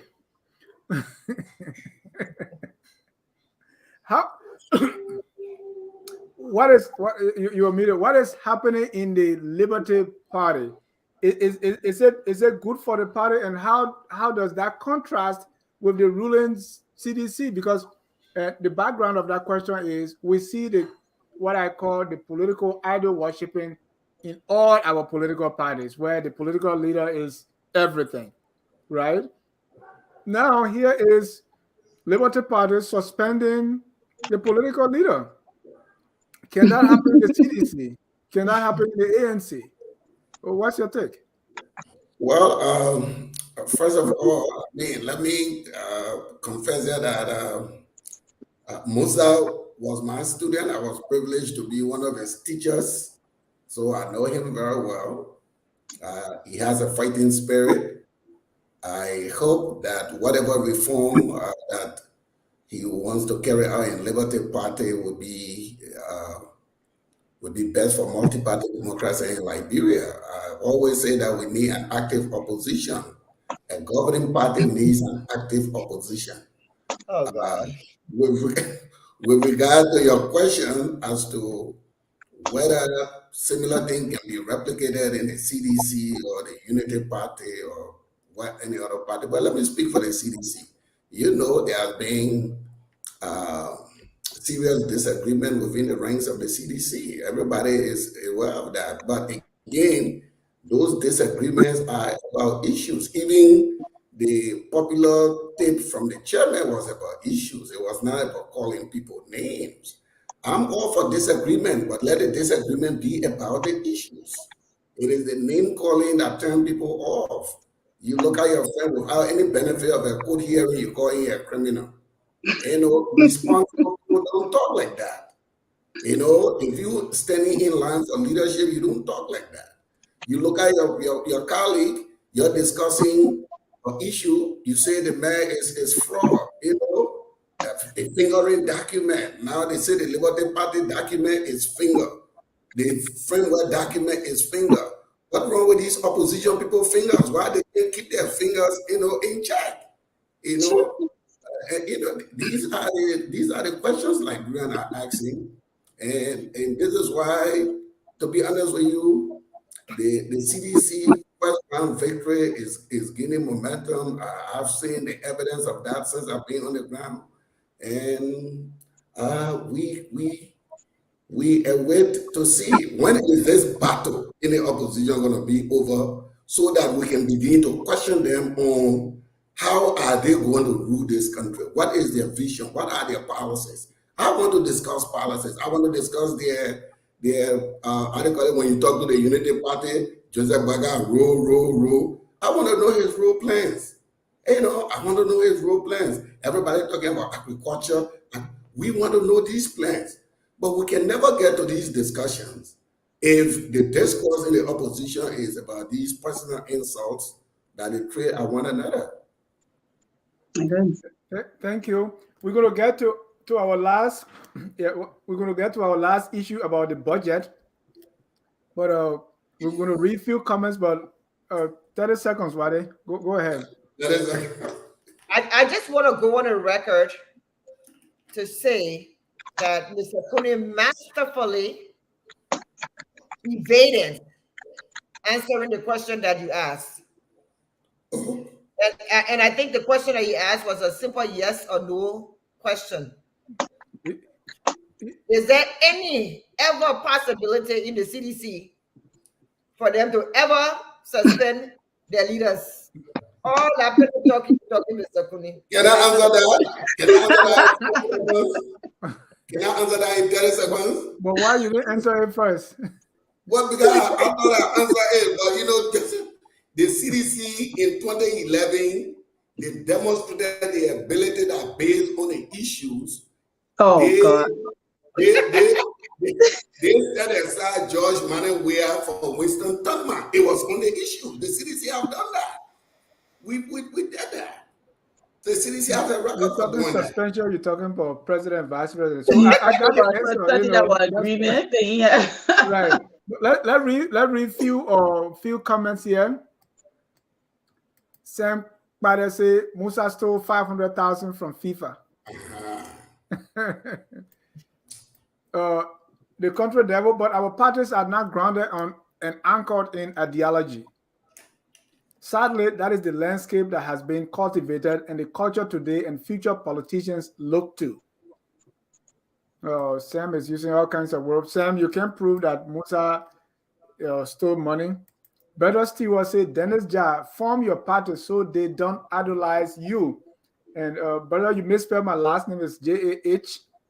And it's right here. It's right there. So, you know, I take serious, offense when people try to misspell my name because you see it and you know me. So spell it correctly before you make that acquisition. But yes, I'm not going to form a political party. I'm going to be like Jesus, who they will come for me and put me in the mansion. That was just for you. Politician, Madam Water Power is a master class and she teaches a lot pertaining to the Liberty Party's constitution.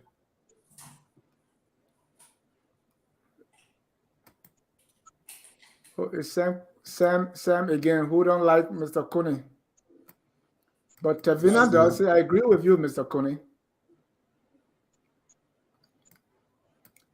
Few more questions, answers here. There's a lot of comments. Mohammed Duklu, I think Prof. Kouye is role modeling as well. We want decency in our political discourse. I think is the country that way again. I'm sorry, but Mr. Kuni's assessment is borderline prejudice and not objective. What has happened in Liberty Party has happened and is happening in other parties. These parties just don't have the stomach to be bold as LP leadership. Okay, these are a few of the comments. Jimmy say, call impunity is mainstay in Liberia. A confessed thief is allowed to run for high office. How will you address this culture? A confessed thief. I don't know who that is, but that's a hypothetical situation.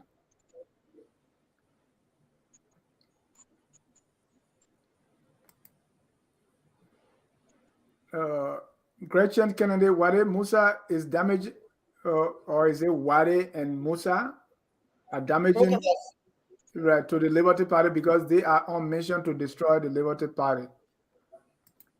Darling, I think the title political leader is the source of most of the problem. It creates the environment for power struggle. The idea of having political leader in itself is corruption. Political parties to do away with this political leader. Party chairman is okay for a party. Massa Washington, are the expectations of the amount of monthly dues realistic or reasonable? Are they attainable? Because if the expectations are unrealistic, then the goal of due payment becomes unattainable. But then, of course, if this was the case, it should have been discussed and an amendment be made to the Constitution. Tavina Ko, who's doing monitoring and oversight? 18 months, no payment, lack of controls. Many are not doing their jobs. Hashtag big picture mindset. George Doma's grandson, if a market woman or teacher cannot hold a leadership role in Liberty, why should they vote? Inequality in the party will lead to inequality in government if they rule.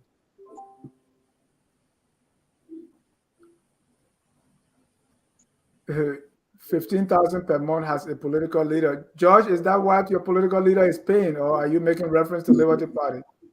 Please come clean. I totally agree with Wade. These are political parties, not institutions. Well, those are the comments. I will go around the room, 30 seconds each to respond to the comments, and we'll go to our last issue for the night. Let me start with Mr. Cooney. 30 seconds, sir. Oh, I'll give you 15. I think, man, what is happening in the opposition is a tragedy. It's a tragedy that has befallen in our country. I mean, a government that is in within, totally destroying itself, and they can't pay party due, they can't pay headquarter due, they don't even know when the arrangement for the headquarter was made, all of these things. You know, you want to talk about effectiveness, you want to talk about efficiency, these are little issues, but they are tell stories of what you will be tomorrow. Thank you. Wade, 30 seconds. Look, change is hard. Change is difficult. Change is uncomfortable. It's painful. As humans, we are built to resist change. Having said that, the only reason why we claim to be in political parties is to effect change. The reason why we supposedly are on the path that we're on is to make things better. It's not to keep the status quo.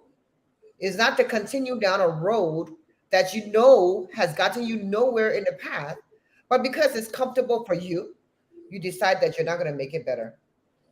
At the end of the day, Liberty Party is going to continue on this path of institutionalization.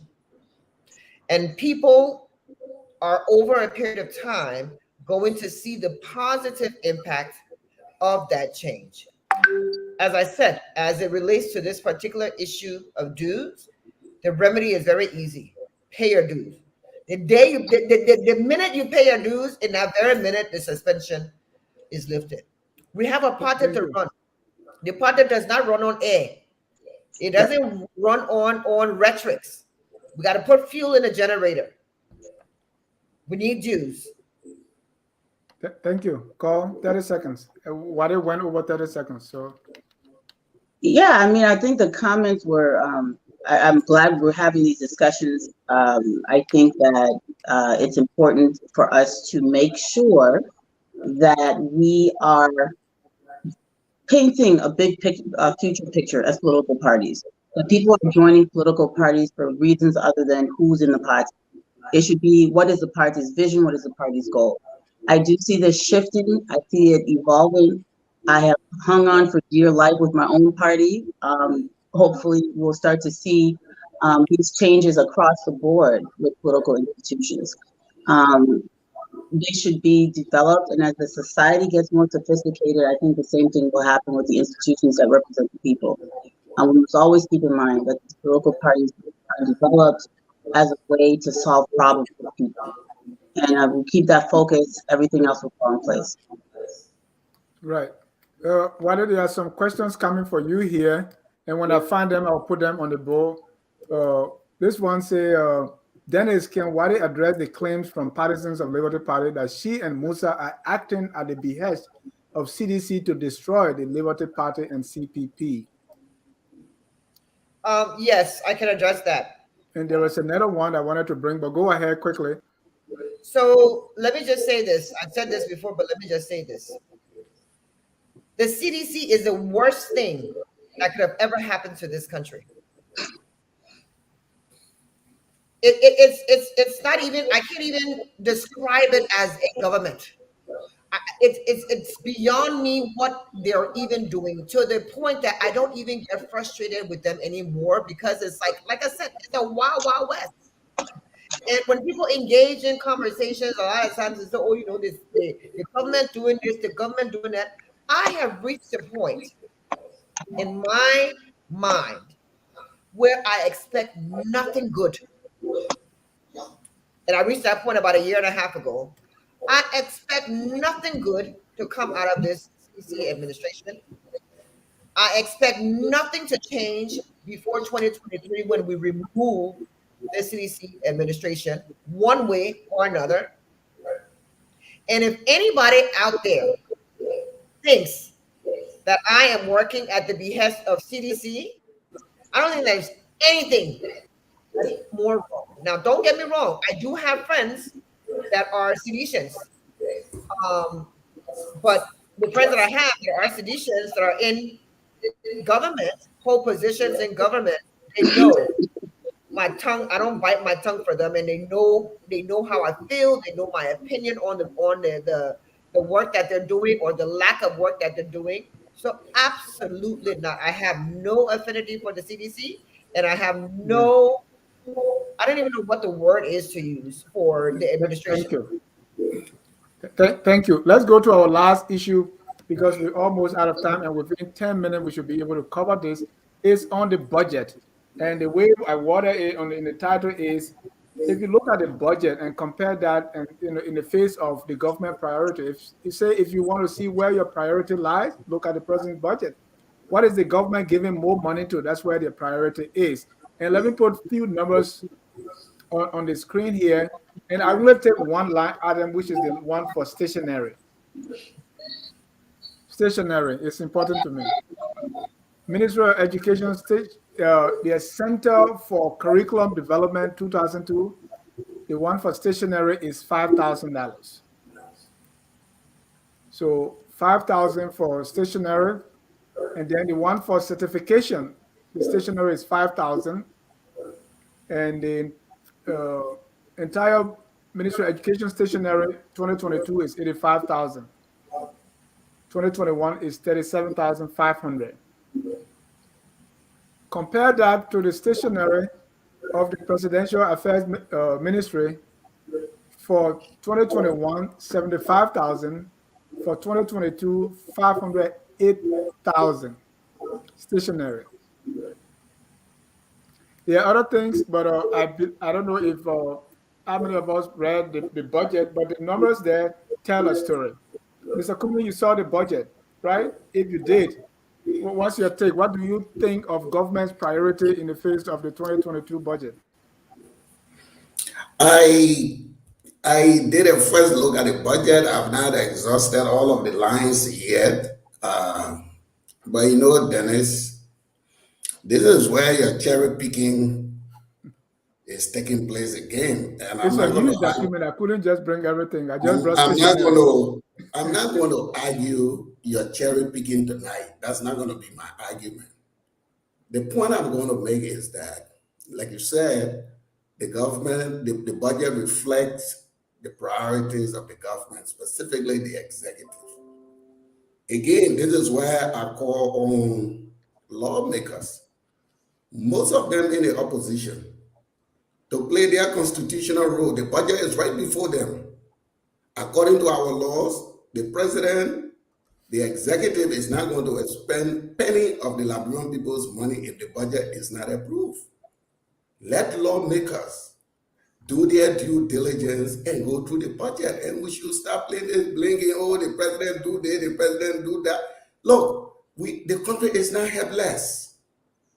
Our democracy is not helpless, except that there are men and women who are refusing to step to the plate to do their duties. We live in America. You remember when the Democrats celebrated balanced budget, when they celebrated budget surplus, Do you know that those things were not the priorities of the Democratic leadership? Those things were the priorities of the Republicans that were in Congress. Do we pay these legislators for nothing? Are they children? Are they children? Let the opposition stand up. They control Congress. No, but Mr. Kuni, my issue is not with what's going to happen to the final budget. Is based on the draft we see so far, where is the priority of the government? This is what I'm saying. The priority of the government is not, according to our system of governance, the priority is not determined by one person. It's a collective. I'm not saying who determines it. I'm saying based on that budget, where is the government's priority? Dennis, the executive has shown their hand by drafting the budget. Let the legislature come on board to reflect the national priorities of the country. You always giving them a pass. Let me post it this way. Based on the budget, where is the executive priority? I see spending in education. I see spending in agriculture. I see spending in infrastructure development. I see spending in debt servicing. I see spending in goods and services. All of those things that are there to kickstart the economy. Huge spending in those areas. Thank you. They are for MCSS telecommunications. Cherry picking, you can't bring it tonight. For MCSS, the Monrovia Consolidated School System, the one my friend Isaac Zaulo was chosen to head, MCSS telecommunication and internet in 2022 is $2,000. Educational material, $30,000. And stationery, if you look at the BWI or for lab, it's zero, right? So if you look at internet for these these public schools in Monrovia, $2,000 for internet. I don't know whether that 1 month internet or what. But let me go to what those are just few of the numbers, and I use stationery because I don't know why they're writing in that presidential affairs ministry so much that they need $500,000 for stationery, but the entire Ministry of Education stationery is not even 10% of that. Where is our government priority based on the budget? So I think I answered that question, Dennis, in my last response. The government has absolutely no priorities that are geared towards the people.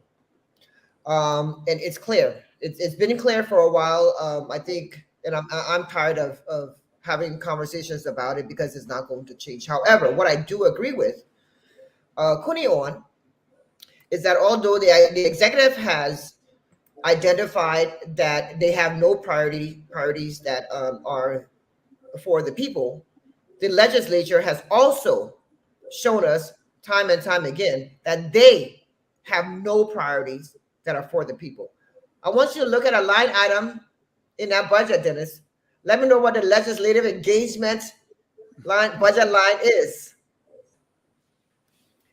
That budget is going to get passed, and people are going to get brown envelopes.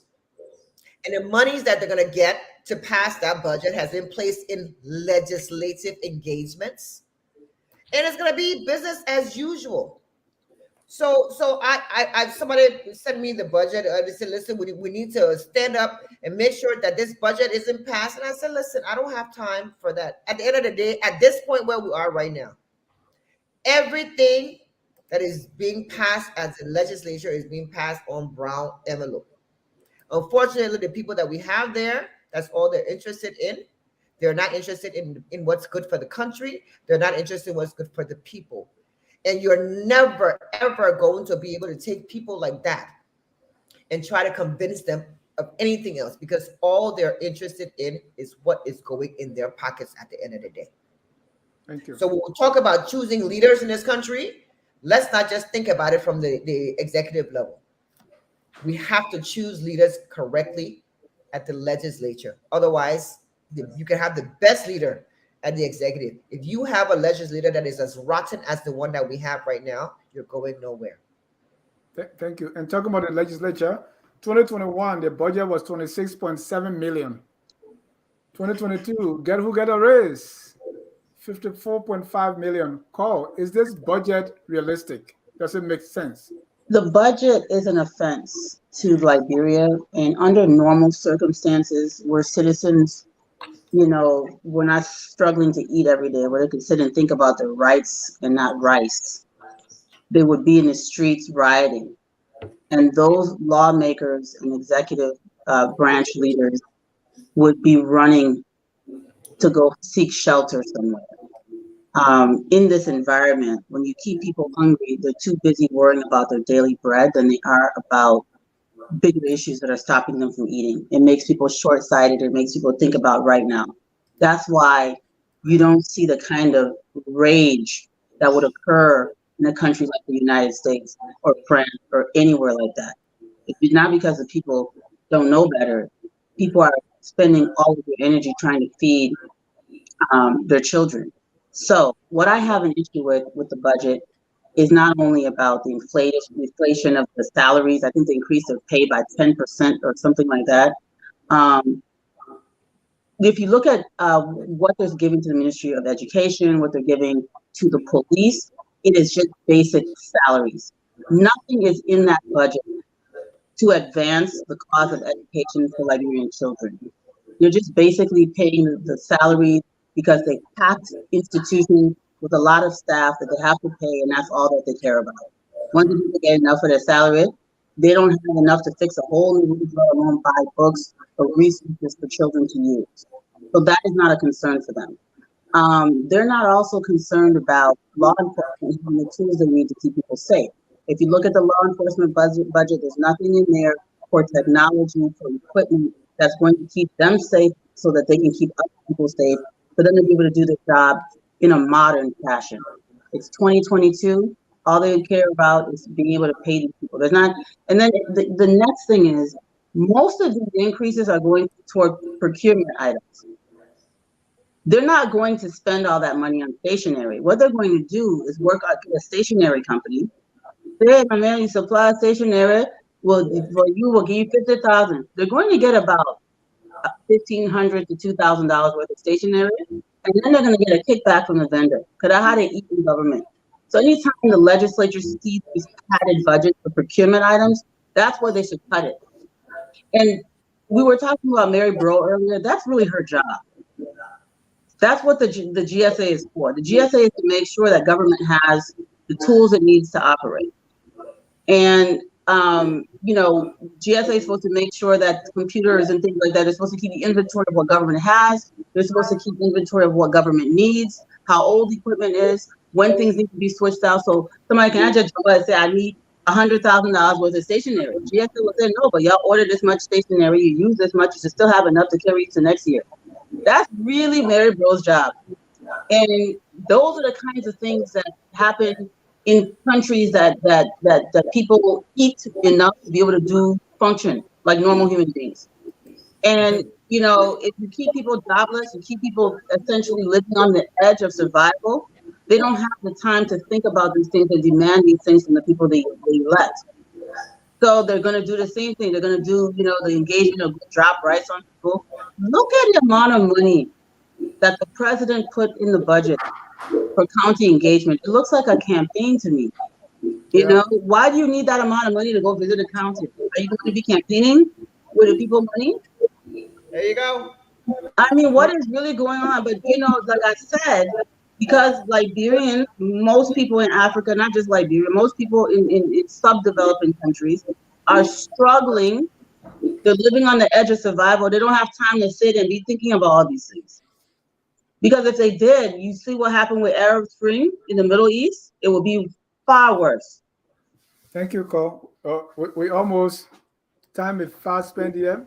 Talking about if you are at Tubman University and anything spoiled there, you own your own, because repair and maintenance 2002 is zero. Yep. If you are in the MCSS and you're supposed to go to the lab for your science lab, laboratory consumables, zero in the 2002 budget. At this time, let's go to our last segment, which is the Tabata session, because we're way out of time here. And we go to the Tabata, and I will start the Tabata tonight, because we're talking about the legislature and all the things that go on there. I watched a clip of one of the session, and this is not maybe this is not new. We just seeing this because it's on TV now. Take a listen. What kind of project you can decide somebody over there? Decorum, please. Yeah, they were trying to be decorum too. They will be decorum. Oh, yeah, you're decorum. When you tell what talk, you can't share the speaker. The speaker by the speaker, the president already. Make a go break. Before I told you that point, I'm going to go pay you. The speaker by the president already. And we are not going to president. So when you are going to the representative say, tell him to be decorum, then I will be decorum.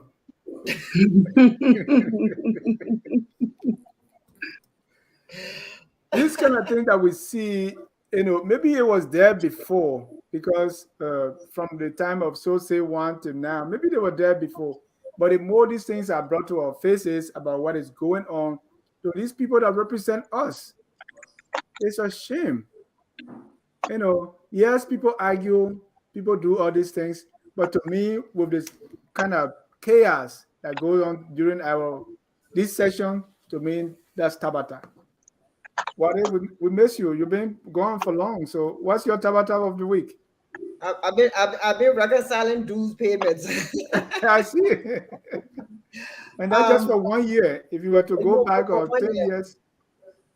My Tabata for the week, I think for the month, is people who stand up the bully pulpit and preach against the wrongdoings and the ills of other leaders and people that are taking this country down the wrong direction and not following the rules. Is the audacity of those same people to not want to be the change that they preach should be happening in the country. It's a shame. It's disgraceful. And Liberian people need to open their ears and eyes and stop listening to what's coming out of people's mouths and start looking at the actions that people are displaying. That's my Tabata for the week. Call. So many things. With all due respect to the creative, people that put together the 200th anniversary of the landing of the pioneers, the flyer is an abomination, and it is it's so offensive. First of all, Liberia was founded at independence. That has been our historic tradition, to understand that there is a difference between Pioneers' Day and Independence Day. Pioneers' Day celebrated the arrival of the pioneers. Independence Day celebrated the creation of our nation, our sovereignty. 1922, they celebrated the centennial or the 100th anniversary of the pioneers' landing. They did not confuse it with the age of Liberia. They did not call it the Liberia Centennial. They called it the Centennial of the Pioneers' Landing. Charles B. King was president. He had a program. He spoke about it in his annual address. The annual address is available for anyone who wants to see it in Dr. Dunn's book, and you can contact me. I'll send it to you. In 1947, the government of Liberia built Centennial Pavilion, and that was the Centennial of Liberia. There is a difference. That distinction is important. Our children are watching. You can be a gifted person in many, many ways and have certain shortcomings. You have to know who to consult. Do things right. We're inviting people to come into Liberia from all over the world.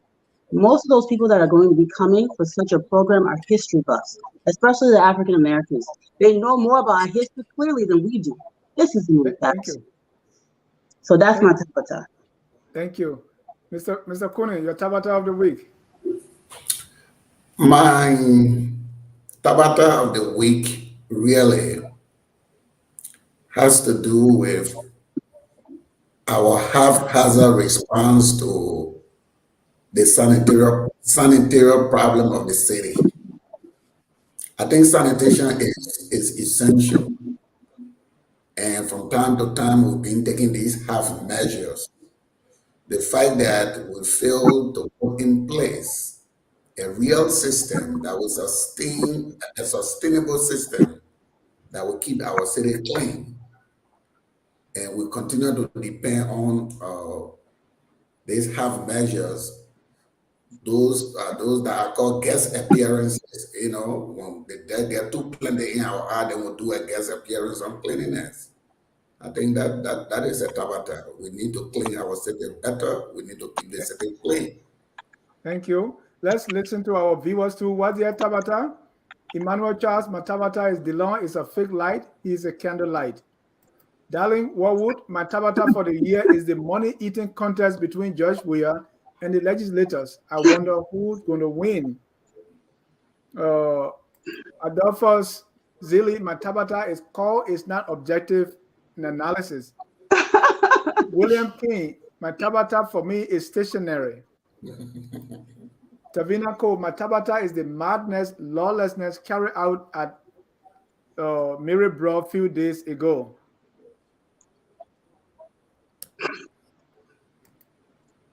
Okay, George, we're talking about your Tabata. So thank you, ladies and gentlemen, for the show tonight. I want to thank our viewers also. At this time, less than 30 seconds for your closing comments. We're out of time. Let me start with Mr. Cooney. Well, clearly, as I stated on the show, the disintegration, the chaos, the name calling, the non-compliance with rules, the inability to stick to agreement, the inability to even know what existing agreements are, that is so prevalent in the opposition tells a story. And let me quote one of the opposition leader, Alexander Cummings. He says, the best predictor of future behavior is present behavior. And the best predictor of present behavior is past behavior. The Liberian people are watching. What we see in the opposition is not credible enough to make them a credible alternative. Hence, my prediction for a one-round CDC victory holds and will stand. Thank you. Wade? I think I want to leave the audience with a singular thought. We only have one country, Liberia. We only have one Liberia. Right. If we are not mindful, we've been in a situation that we're in for a very long time. We will continue to be in the situation that we're in. And if we're not mindful, we will of what we had in 1989, in 1979 to 80 and whatnot. We are too quick to forget the atrocities of our past and how we got there. We don't learn enough from the lessons of things that have happened in this country. Every major catastrophe that has happened in this country has resulted in some group of people getting fed up and saying enough is enough. It's time that our leaders start acting like leaders and stop being selfish. It's now time that we're having some trouble there. Call, your closing comment? Yeah, I just think that we have to shift our way of thinking. Is she coming back on?